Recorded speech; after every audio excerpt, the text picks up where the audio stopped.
하나님 은혜 감사드립니다. Господь, мы благодарим Тебя за Твою благодать. 성령의 충만함으로 이 자리에 함께해 주옵소서. Прибудь на этом месте силой Святого Духа. 우리를 구원하시기 위하여 오신 예수 그리스도를 바라보게 하옵소서. Благослови, чтобы мы взирали на Христа, который пришел как Спаситель. 주님의 십자가를 통하여 우리가 완전한 구원 가운데로 들어갔음을 확신하게 하옵소서. Благослови, чтобы мы были уверены во спасении через веру в Иисуса. 세상이 줄 수 없는 참 평안함과 기쁨이 회복되는 시간 되도록 인도해 주옵소서. Пусть это будет время, когда мы получим истинный мир от Бога, которого нет в этом мире. 하나님께 귀한 예물 올려드렸습니다. Мы приносим Тебе драгоценные приношения. 기뻐 받아주시며 세계복음화 위하여 사용하여 주옵소서. Прими их с радостью и используй на всемирное проповедование. 예수님의 이름으로 기도드렸습니다. Именем Иисуса Христа молюсь. 아멘. 누가복음 7장 보시겠습니다. Рассмотрим Евангелие от Луки, 7 глава. Это Новый Завет. 원래는 36절부터 읽어야 되는데 48절부터 50절까지만 읽겠습니다. Мы прочитаем только с 48 по 50 стих. Это Евангелие от Луки, 7 глава. Это у меня страница 72 Нового Завета. 48, 49 и 50 стих. 48절에서 50절까지 말씀.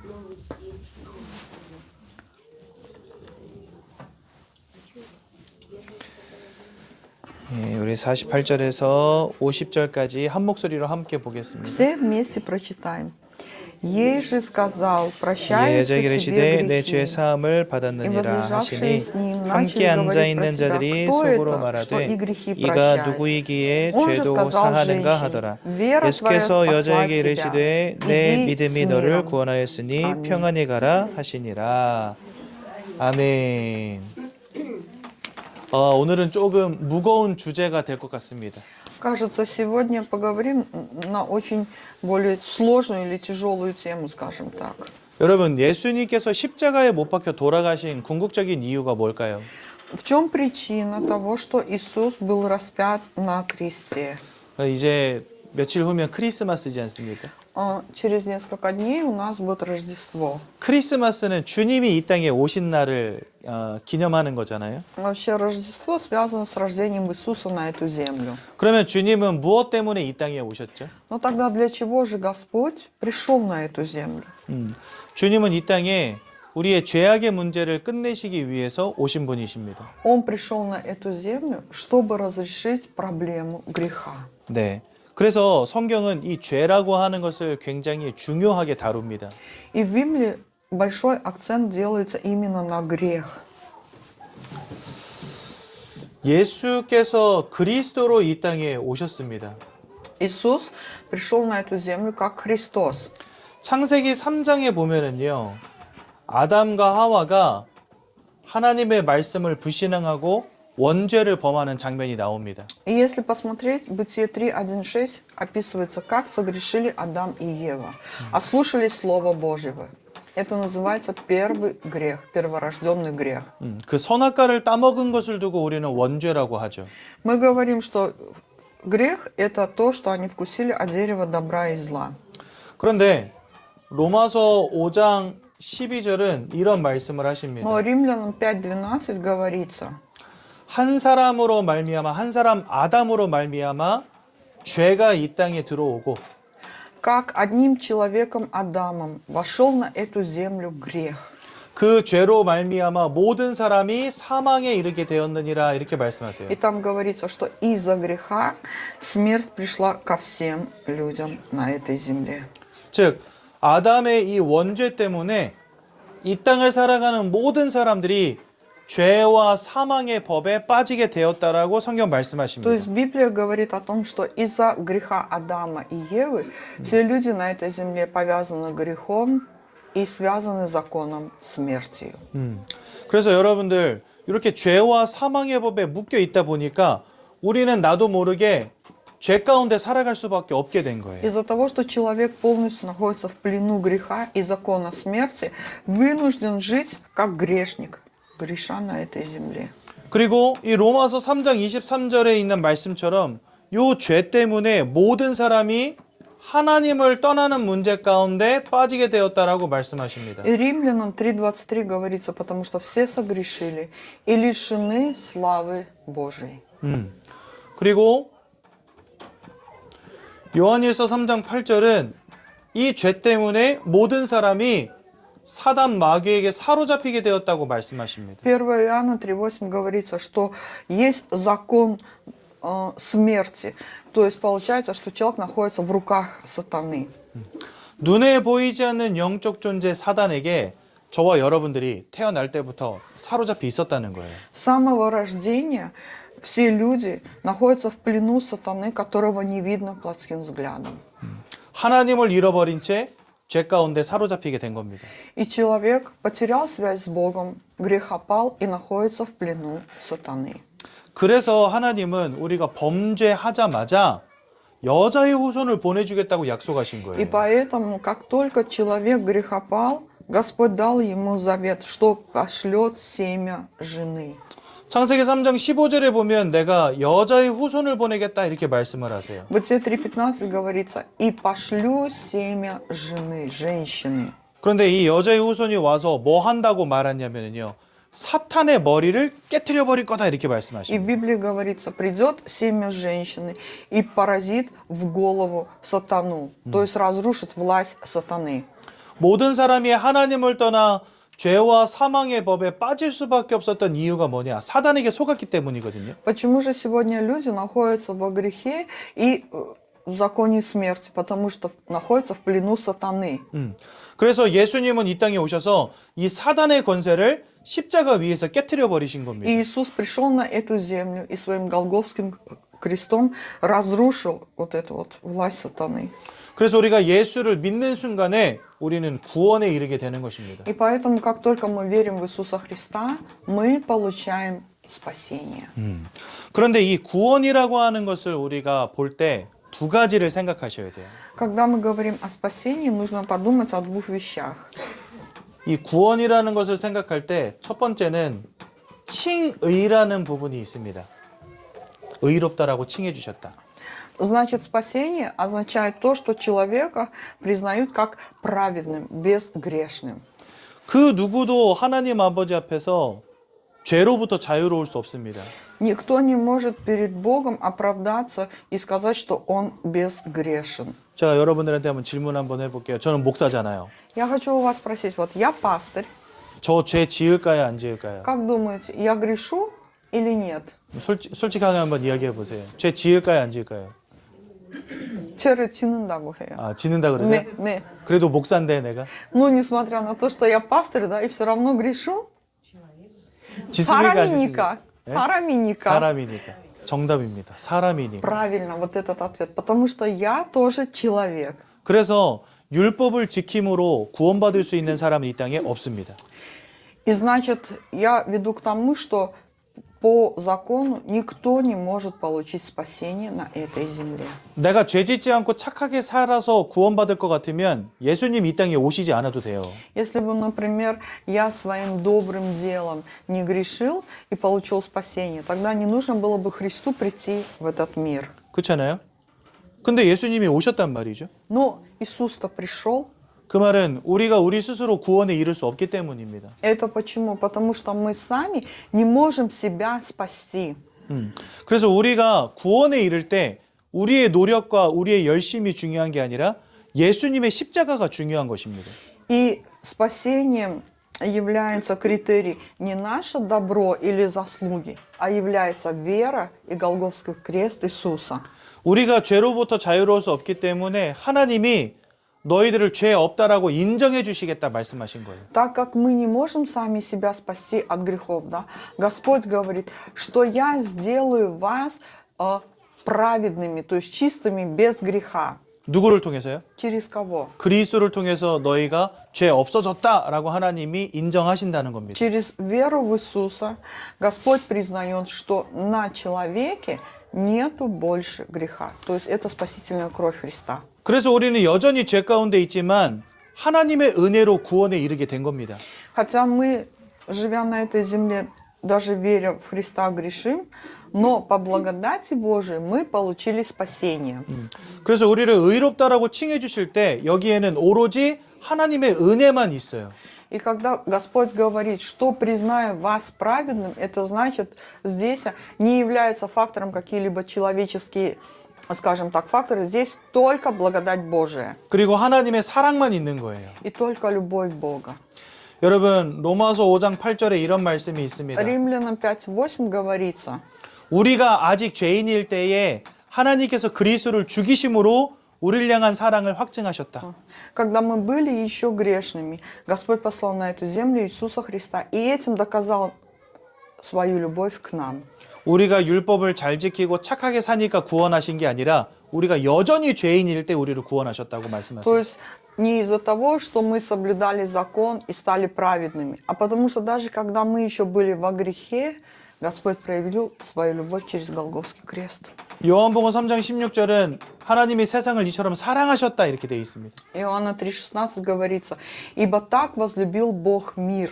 그래서 독생자를 보내셨고 그를 믿는 자마다 멸망치 않고 영생을 얻게 하셨다. что отдал Сына Своего Единородного, дабы всякий верующий в Него не погиб, но имел жизнь вечную. 그러니까 구원은요 온전한 하나님의 은혜와 사랑으로 이루어진 겁니다. Вот это вот спасение совершается по совершенной благодати и любви Божией, без участия человеческого фактора. 그런데 두 번째가 있습니다. Есть еще второй момент. 성화라고 합니다. 거룩해지는 것. То, что человек, получив спасение, становится святым. 우리는 구원받았지만 여전히 죄 가운데 살아갑니다. Несмотря на то, что мы получили спасение, все равно мы грешим. 아까 제가 목사인데 저도 죄 짓고 산다고 여러분들이 말씀하셨잖아요. Как вы до этого сказали, несмотря на то, что он пастырь, он все равно грешит, потому что человек. 사람이니까. Да, потому что человек. 그럼에도 불구하고 우리는 거룩한 삶을 사모하고 따라가야 됩니다. Но несмотря на это, мы должны стремиться жить святой жизнью. 즉 죄와 싸워 나가야 된다는 거죠. Это значит, что мы должны бороться с греховной сущностью. 그러면 우리는 죄 지을 수밖에 없는 인생이기 때문에 또 죄 짓게 되겠죠. Из-за того, что у нас есть корень греха, мы все равно опять грешим даже после веры в Иисуса. 많은 사람들은 보통 죄를 짓지 않으려고 노력합니다. Большинство людей, знаете, они стараются не грешить. 하지만 아까 우리가 말씀 나눴던 것처럼 목사인 저도 늘 죄 지을 수밖에 없어요. То есть, ну, как я до этого сказал, несмотря на то, что я пастырь, каждый день все равно грешу. 그럼 나는 죄 짓기 싫은데 또 죄 지었다. 그러면 사람들은 실망하죠. Когда, например, человек думает, да, вот, я буду бороться с грехом, но не получается, к нему приходит разочарование. 나는 죄 짓기 싫은데 또 죄 지었다. 그러면 사람들은요, 하나님께 굉장히 죄송함을 느낍니다. Когда верующий человек грешит против своей воли, да, потом ему очень становится тяжело на сердце и стыдно перед Богом. 예전에 이런 성도님이 있었어요. Раньше, значит, 교회를 안 와 갑자기. был один верующий или одна верующая, в церковь не приходит. 그래서 찾아갔어요. Я пошел. 왜 교회 안 오십니까? И я спросила, почему не ходите в церковь? 그러니까 자기가 자꾸 죄를 지어서 하나님께 죄송해서 교회를 못 가겠대. И значит, она говорит, все время грешу, и из-за того, что есть вот этот стыд перед Богом, не могу ходить в церковь. 그래서 목사님 나 같은 건 예배 드릴 자격도 없어요. И говорит, пастор, вы знаете, да, у меня даже нет права приходить на служение. 내가 가진 돈은 더러워서 드리지도 못할 것 같아요. 막 이런 얘기 하시는 И 거예요. те деньги, которые я зарабатываю, да, мне кажется, они настолько грязные, что я не могу даже принести на них приношение. 우리 교회 가면 헌금하잖아요. Потому что мы приходим в церковь и приносим приношение. 근데 내가 죄인이라서 돈이 더럽다는 거예요. 내가 드리는 헌금이 더러운 것 같다는 То 거예요. есть так как она чувствует себя очень грешным человеком, она считает, что и деньги ее очень грязные, поэтому не может принести приношение. 그래서 교회를 못 가겠다는 거예요. Поэтому и не ходит в церковь. 그래서 제가 그분에게 이렇게 말씀드렸어요. И вот я ей сказал, 우리가 죄 가운데 있지 않으면 주님이 오실 이유도 없습니다. если бы мы не были грешными, тогда и Христу не нужно было бы прийти на эту землю. 저와 여러분들이 죄로부터 자유로울 수 없기 때문에 주님이 이 땅에 오신 것입니다. Так как мы не можем победить вот эту силу греха, пришел на эту землю Христос. 우리는 연약하여서 맨날 죄 짓고 살아갑니다. Мы, знаете, мы вот по сущности слабые и немощные, и мы грешим на этой земле. 그렇기 때문에 더욱더 하나님 앞으로 나아가야 되는 겁니다. Именно поэтому мы должны еще больше держаться за Христом. 죄와 싸우라는 말은 죄 짓지 말라는 말이 아닙니다. То, что же означает бороться вот с грехом? Это не значит, что вы не должны грешить. 더욱더 주님 앞에 나오고 하나님의 말씀 앞에 나오라는 것입니다. Вот этот грех побуждает нас еще больше держаться за Богом и за Его Словом. 하나님이 주시는 은혜와 영적인 힘이 아니고서는 우리는요 늘 죄 가운데 살아갈 수밖에 없어요. Если не духовная сила и Его благодать, мы вынуждены каждый день жить в этом грехе. 그래서 죄와 싸우라는 이 말은 더욱더 그리스도의 언약을 붙잡으라는 말과 같습니다. Вот это вот бороться с грехом означает еще больше всем сердцем держаться за завет Христа. 저희가 예배 때마다 항상 여러분들에게 그리스도를 강조하는 이유가 바로 이것입니다. Вот поэтому каждый раз от служения к служению я акцентирую внимание на Христе. 천국과 영생에 이르는 유일한 길이 그리스도이기 때문이고요. Потому что единственный путь спасения и Царства Небесное – это Христос. 하루하루를 살아가는 우리에게 필요한 영적인 힘이 바로 그리스도이기 때문에 그렇습니다. И Христос – это единственная духовная сила, которая нам нужна в жизни. 근데 이러다 보니까 한 가지 오해하시는 분들이 있어요. Но вот есть люди, которые заблуждаются еще по этому вопросу. 어차피 나는 맨날 죄 짓고 Многие говорят, вот это в отношении греха, да? Я же все равно каждый день грешу. 그런데 하나님은 그런 나를 구원하셨으니까 Но так как Бог спас меня такого грешного, 나는 이제 맨날 죄 지어도 괜찮아. и я даже и дальше могу грешить и жить на этой земле. 나는 이제 맨날 죄 짓고 살 거야. И многие говорят, я теперь могу и грешить, и мне за это ничего не будет. 이것까지도 하나님이 다 용서하셨어. Потому что Бог уже и эти грехи простил. 이렇게 오해하시는 분들이 있어요. Есть люди, которые заблуждаются вот в отношении прощения грехов. 자, 여러분 보세요. 복음은 죄를 용인하지 않습니다. То есть благая весть, да, она по своей сути не может идти вместе с грехом. 복음은 죄 가운데 있는 저와 여러분들을 살리는 것이지 죄를 지어도 된다라고 말씀하시진 않아요. Библия, вообще и Слово Божие, да, оно дает нам спасение от греха, но оно не позволяет нам жить во грехе, творить этот грех. 그래서 우리에게 있는 이 모든 죄악의 문제를 예수 그리스도의 피로 씻어내신 겁니다, 하나님이. То есть на самом деле Иисус своей кровью, да, омыл нас от всякого греха, но 죄는 그리스도의 피로 씻어내고 나는 천국에 이르는 것입니다. мы получаем спасение кровью Иисуса и попадаем в Царство Небесное. 복음은 죄 가운데 있는 사람을 살리는 것이지 죄도 이해하고 죄도 용인한다는 말은 절대 아닙니다. Благая весть, она дает спасение человеку от греха, но она не позволяет человеку грешить.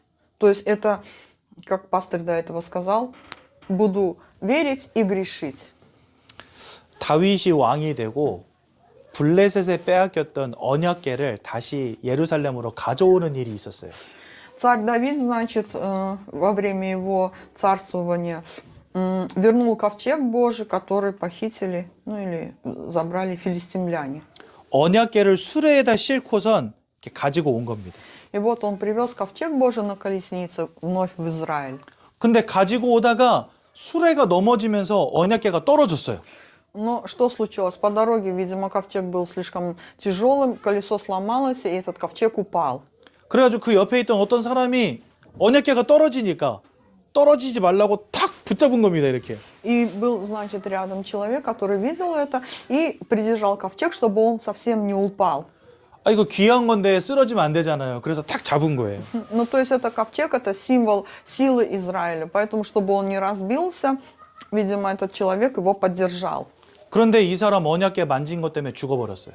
Но знаете, этот человек прикоснулся к этому ковчегу, да? Он из добрых побуждений, но умер. 하나님 되게 이상한 분 아닙니까? Очень странный, да, Бог? 언약궤가 자빠지니까 그거 잡은 건데 죽이면 어떡해요? То есть как же можно так поступить, да, с точки зрения человека? Он хотел придержать этот ковчег, чтобы он не упал, а Господь его убил. 저는 처음에 이게 진짜 이해가 안 되더라고요.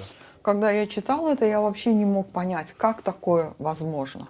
그럼 하나님이 그 사람을 왜 죽이셨을까요? Но тогда почему же Бог забрал жизнь этого человека? 이 언약궤가 사실은 하나님이 임재해 계신 보좌입니다. На самом деле вот этот ковчег в то время олицетворял присутствие Бога, престол Божий. 언약궤가 이렇게 네모난 상자거든요. То есть это вот такой это прямоугольник. 상자고 위에 뚜껑이 있어요. И вот на вот этом прямоугольнике есть такая крышка, это прямоугольная фигура с крышкой. 그 뚜껑의 이름이 뭐냐면 시온 보좌입니다. И вот эта вот крышка, она и называлась престол Сиона. 여러분, 보좌는 임금님이 앉는 의자를 말하죠. Престол это же означает кресло, где сидит царь. 그러니까 그 시온 보좌는 누구를 위한 의자냐면 하나님을 위한 보좌인 거예요. На самом деле вот это вот престол Сиона, это означает кресло, да, для Бога, для царя. 그러니까 이 언약궤는 하나님이 임재해 계신 장소를 의미합니다. И вот этот ковчег олицетворяет собой силу присутствия Господа Бога. 그런데 죄 문제가 해결되지 않은 사람이 하나님이 임재해 계신 곳을 만졌다 죽는 겁니다. Но если человек имеет на себе грех и не получил спасения, и прикоснулся к этому ковчегу, вот поэтому он и умер. Умер из-за своего греха, то есть потому что он был не спасен.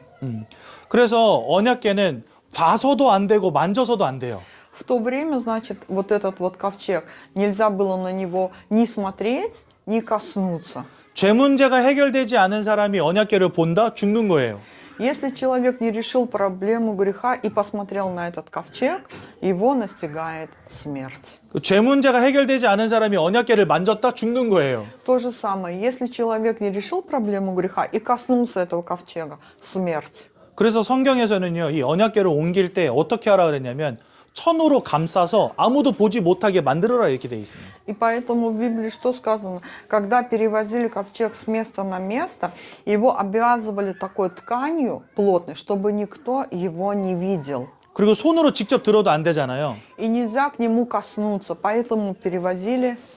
그래서 천으로 감싼 다음에 나무로 서로 짊어지고 가게 하셨어요. То есть после этого сделали деревянные вот эти настилы, чтобы на него поставить и понести. 그러니까 봐서도 안 되고 만져서도 안 됩니다. 누가요? 죄 있는 인간은 봐서도 안 되고 만져서도 안 돼요. На этот ковчег грешному человеку нельзя ни смотреть, ни прикоснуться. 그러니까 죄 있는 인간은 절대로 하나님 앞에 나아갈 수 없는 겁니다. Это означает то, что грешный человек не может прийти к Господу. 그럼 우리가 하나님을 만나려면 이 죄 문제가 해결이 돼야 되잖아요. Для того, чтобы нам встретиться с Богом, мы должны решить проблему греха. 그래서 우리의 죄를 씻기시려고 예수님이 피 흘리시고 돌아가신 겁니다. Для того, чтобы дать нам свободу от греха, Иисус пришел, умер и пролил свою кровь. 그러므로 예수 그리스도의 은혜와 사랑이 아니고서는 하나님께로 나갈 수 없는 И 거고요. если не благодать и любовь Божья, никто не может прийти к Богу. 복음은 죄 가운데 있는 사람을 살리는 것이지 죄를 이해하는 것은 아닙니다. Благая весть дана для того, чтобы человека спасти от греха. Но ни в коем случае, как по-русски звучит, не позволять, чтобы человек жил этим грехом. 그래서 우리는 죄와 싸워 나가야 되는 겁니다. Поэтому нам нужно бороться с грехом. 나는 구원받았으니까 죄 지어도 괜찮아 이게 아니라는 거예요. То есть это не означает, что если верующий человек получил спасение, да, не должен так жить. Ну вот я получил спасение, а теперь буду грешить и дальше жить. 하지만 우리는 죄로부터 완전히 자유로울 수 없기 때문에 그리스도를 바라봐야 된다는 겁니다. Но так как мы не можем получить сами свободу от греха, мы должны взирать только на Христа. 그래서 여러분들 죄에 대한 정리를 잘 하셨으면 좋겠어요. Было бы хорошо, если бы вы понимали вот отношение благой вести и греха. 또 이 첫 번째 오해가 괜찮아 이거거든요. И потом, знаете, да, еще вот верующий человек, например, грешит и говорит, 죄 지어도 괜찮아 이 오해하는 사람이 있고요. да все нормально, я же уже получил спасение, я так и буду грешить дальше. 근데 또 두 번째 오해도 있어요. Но есть еще другое неправильное понимание в отношении благой вести и греха. 죄 짓지 말라 그랬는데 왜 죄 짓고 살아? 이러면서 정죄합니다. Да. Еще есть осуждение, да, когда говорят, вот говорят же, не греши. Почему ты грешишь и живешь дальше? 성도님 죄 지었네 또 이러면서 죄 짓지 마 이렇게 정죄하는 분이 Вот, 또 있어요. например, кто-то смотрит на меня и говорит, я же сказал тебе не грешить, а ты опять грешишь и живешь. 이렇게 오해하시는 분들이 또 있어요. Ну, то есть вот есть два типа людей, которые заблуждаются, не понимают слово грех и благая весть. 여러분 이 정죄라는 말의 뜻이 뭔지 아십니까? Вы знаете, что значит слово осуждение? 법원에서 판사가 당신 유죄입니다 이렇게 말하는 거 그거 정죄라고 해요. Осуждение – это когда, например, на суде судья выносит приговор, то есть, что ты виноват. 그 판사가 유죄라고 하면 그 사람은 반드시 어디로 들어가야 돼요? Если, например, это будет вердикт, скажем так, отрицательный, тогда что становится с человеком? Он пойдет 감옥으로 들어가는 в 거예요. тюрьму. 그렇죠? В тюрьму. 그러니까 이 정죄라는 말은 그 죄 때문에 당신이 지옥에 들어간다는 말하고 똑같은 거예요. Вот это вот осуждение или приговор означает то, что из-за греха ты пойдешь в вечный ад. 근데 사람이 천국에 들어가고 지옥에 들어가는 거 그것은 누구만이 결정하실 수 있습니까? Но кто же может решать, пойти человеку в ад или в рай? 하나님만이 결정하실 수 있어요. Только Господь Бог. 그러니까 성도를 정죄한다는 말은 자기가 하나님 하겠다는 거예요. То есть, когда человек осуждает верующего человека, это значит, что он становится судьей как Бог. 하나님이 그리스도를 통해서 구원하신 영혼을 내가 정죄한다? 내가 하나님 하겠다는 거예요. То есть, если, например, кто-то осуждает верующего человека за его грехи, это значит, что он осуждает Бога, выступает в лице Бога. 그래서 우리는요, 내 옆에 있는 성도들을 절대로 죄로 인하여 정죄해서는 안 됩니다. Поэтому мы ни в коем случае не должны осуждать верующих, которые окружают нас. 그 사람이 도리어 그리스도를 바라보고 힘 얻을 수 있도록 기도해 줘야 돼요. Наоборот, если мы видим, что человек грехопал снова, мы должны ему помочь подняться. Молитва и слово. 그리고 죄로부터 떠날 수 있도록 권면해 줘야 돼요. И мы должны помочь ему, чтобы он оставил вот эту вот греховную сущность. 목사들이 이런 메시지를 하는 이유가 뭐겠습니까? Вы знаете, почему же пастыра проповедуют вот такое слово? 죄 짓지 마 하는 게 아닙니다. Это не значит, что говорят, да, вот ты не греши. 우리를 구원하신 이도 예수요. 우리를 깨끗게 하신 이도 예수이기 때문에 언제든지 예수만 바라보라는 의미로 이런 말씀을 드리는 거예요. Пастора проповедуют это с той целью, чтобы человек взирал в любой момент своей жизни только на Христа, потому что Христос нас освободил, и Он нас очистил. 그래서 이러한 죄에 대한 오해들을 버리시기 바랍니다. Я желаю, чтобы вы отбросили вот это неправильное понимание, грех и благая весть. 그리고 오직 그리스도 예수의 은혜만 붙잡고 하나님 바라보는 인생 되시기 바랍니다. И взирайте только на Христа, на Бога. 시간이 다가가지고 이거 주보에 있는 내용은 못하겠네. Уже 네. прошло много времени. 주보의 내용이 궁금하신 분은 11시 예배 드리고 가십시오. Да, вот. Кто хочет узнать, о чем сегодня слово еще более глубже, пожалуйста, в 11 часов на служение на 3-й этаж. 아, 하나만 말씀드리고 끝낼게요. Одно скажу. 여기 보면 오늘 읽진 않았지만 여러분들 46절을 보십시오. Если посмотреть Луки 7:46, говорится, 누가복음 7장 46절. Евангелие от Луки, 7 глава, 46 стих. 여기 보면 이렇게 말씀하세요. 너는 내 머리에 감람류도 붙지 아니하였으되 그는 향유를 내 발에 부었느니라. Ты головы мне маслом не помазал, а она миром помазала мне ноги. 이 여인이 예수님에게 향유를 붓는 사건은 굉장히 중요한 사건입니다. Очень важно вот это событие, когда вот эта грешная женщина помазала миром ноги Иисуса. 이 일이 있은 후에 예수님이 48절에 내 죄사함을 받았다 이렇게 말씀하세요. И после этого в 48 стихе Иисус говорит, ей же сказал, прощаются тебе грехи. 그리고 50절에는 내 믿음이 너를 구원하였으니 평안히 가라 이렇게 А в 말씀하십니다. 50 стихе говорится, женщина, вера твоя спасла тебя, иди с миром. 이 여인이 예수님에게 향유를 부었더니 예수님이 네 죄가 사하여졌고 네가 구원받았다 이렇게 말씀하세요. Когда женщина помазала ноги Иисуса миром, Иисус ей сказал: прощаются тебе грехи твои, и вера твоя тебя спасла. 이 향유는 굉장히 값어치가 비싼 물건입니다. В то время, значит, вот это мир, это, знаете, это такое вот, как жидкость, очень драгоценная в то время. 그 어떤 사람은요 이렇게 말해요. 그 값어치가 비싼 거를 예수님께 드렸더니 예수님이 구원해 주셨다. Кто-то говорит, да, так как она вот это драгоценное вот это масло принесла Иисусу, поэтому он ее спас. 맞습니까? 틀립니까? Как думаете, это правильно или нет? Разве он спас ее, потому что она ему это масло драгоценное принесла? 여러분들 전 재산을 교회에다 헌금한들 하나님이 구원 주실까요?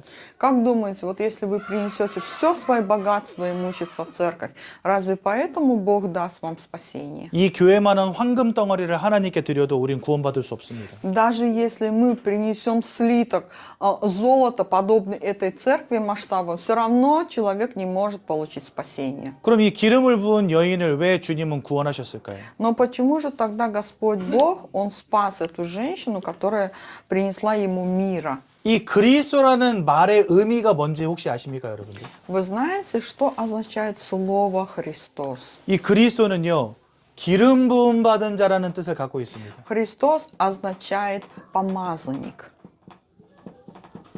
그러니까 이 여인이 예수님께 기름을 부은 이유가 뭐냐? 예수님이 그리스도라는 사실을 알았다는 거예요. То есть вот это, то, что эта женщина помазала миром ноги Иисуса, означает то, что она знала, что Иисус есть Христос. 구원은 누구에게 주어지냐? 예수 그리스도가 발견된 사람에게 구원이 오는 겁니다. Спасение приходит тому, кто приходит ко Христу. 그래서 예수님은 그 여인에게 죄가 사하여졌다라고 말씀하신 거예요. Поэтому Иисус и сказал ей: прощаются тебе твои грехи.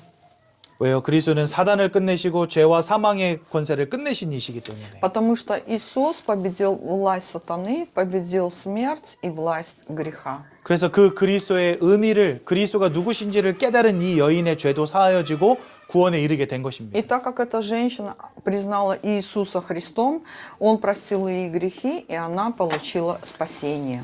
여러분들 그리스도를 통한 구원의 은혜가 날마다 넘치시길 바라고 예배와 말씀의 축복을 지속적으로 누리시면서 죄와 싸우고 거룩하여지는 응답 누리시기 바랍니다. Я желаю, чтобы вы еще больше держались за Христом, боролись с силой Иисуса против греха и каждый день становились святыми верующими. 우리 옆에 있는 분들과 한번 인사 나누겠습니다. Мы поприветствуем друг друга. 그리스도만 바라보시기 바랍니다. Давайте взирать только на Христа. Давайте взирать только на Христа. 제가 한번 기도하고 말씀 마치겠습니다. Я помолюсь. 하나님 그리스도만 바라보게 하옵소서. Господь, благослови, чтобы мы взирали только на Христа. 말씀의 은혜와 힘을 얻게 하옵소서. Дай через Слово Твое нам силу 그래서 이 땅 가운데 거룩한 주의 백성으로 살아가게 하옵소서. и благодать. И благослови, чтобы мы жили на этой земле, как святой народ Божий. 이제는 우리 주 예수 그리스도의 은혜와 А сейчас благодать Господа нашего Иисуса Христа 하나님의 크신 사랑과 и бесконечная любовь Бога Отца нашего, 성령의 인도하심이 общение и водительство Святого Духа 그리스도만 바라보고 승리하기 원하는 모든 성도님들 머리 위에 над народом Божьим, который желает взирать только на Христа, иметь совершенную победу 그 가정 후대의 산업 위에 над нашими семьями, бизнесом и местами работ, 이제로부터 영원까지 항상 함께 계실지어다. пребудут отныне и во веки веков. 아멘. Аминь. 감사합니다. 예배를 마쳤습니다. 감사합니다.